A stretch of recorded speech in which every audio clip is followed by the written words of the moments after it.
नमस्कार, गोरखपुर फर्स्ट देख रहे हैं आप। और इस वक्त हम उपस्थित हैं गोरखपुर के परिवहन निगम के क्षेत्रीय कार्यालय में।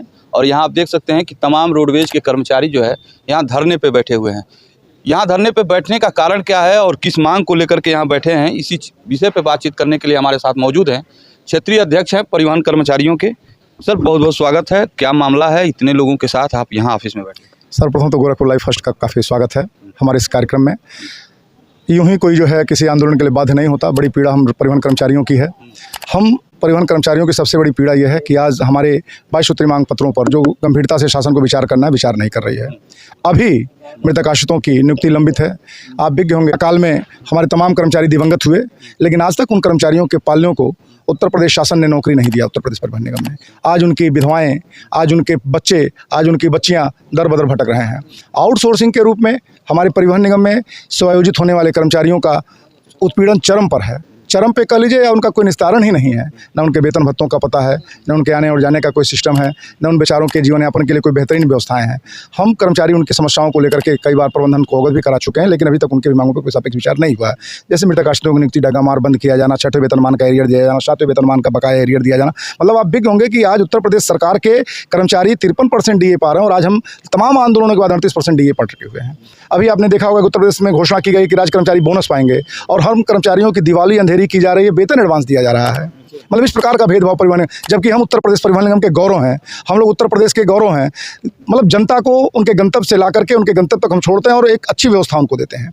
उनको ये महसूस होता है कि हम किसी एक ट्रस्ट वाले संस्थान से अपनी यात्राएं कर रहे हैं। उनको कभी किसी प्रकार का भय और बाधा नहीं उत्पन्न होने पाता है कि हमको कोई डर हो, कोई भय हो। योगी राज को राम राज्य भी कहा जाता है, लोग कहते हैं, समर्थक कहते हैं, उनके कार्यकर्ता कहते हैं। क्या कारण है कि रोडवेज कर्मचारी इस राम राज्य में पीड़ित दिख रहे हैं? राम राज्य कहा जाता है विषय, ये तो बड़ा व्यापक विषय है, उस विषय पर हम नहीं जाना चाहते।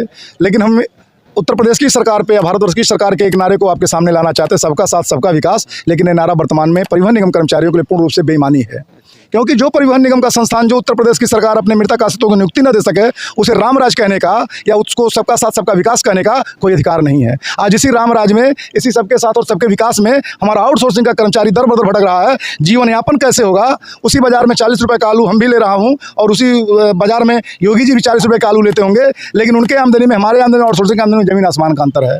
फर्क है ये कि 10-20 किलो ले लेते होंगे, और हम लोग 1 किलो लेते हैं। हमारा आउटसोर्सिंग का कर्मचारी काम चला रहा, लेकिन ऐसा कुछ नहीं। अच्छा, जो 22 सूत्री मांग है उनमें प्रमुख कौन कौन सी मांगे हैं? जो प्रमुख हमारी मांगे हैं, मृतक आश्रितों की नियुक्ति की जाए, आउटसोर्सिंग के जो कर्मचारी हैं उनके वेतन भत्तों को समान किया जाए, संविदा के कर्मचारियों को नियमित किया जाए, डगामार वाहनों को बंद किया जाए, 6वें वेतनमान का एरियर, 7वें वेतनमान का एरियर तत्काल प्रभाव से कर्मचारी समूह को दिया जाए। हम बोनस के हकदार हैं, हम लोग प्रोडक्शन में हैं, फैक्ट्री एक्ट के अंतर्गत आते हैं, हमें बोनस मिलना चाहिए। लेकिन आज कई वर्षों से बोनस बंद है, बोनस की व्यवस्था बनाई जाए। जैसे भी राज्य कर्मचारी बिना कुछ किए बोनस पा रहे हैं, हम तो करके बोनस नहीं पा रहे हैं, फैक्ट्री एक्ट के अंतर्गत आते हैं।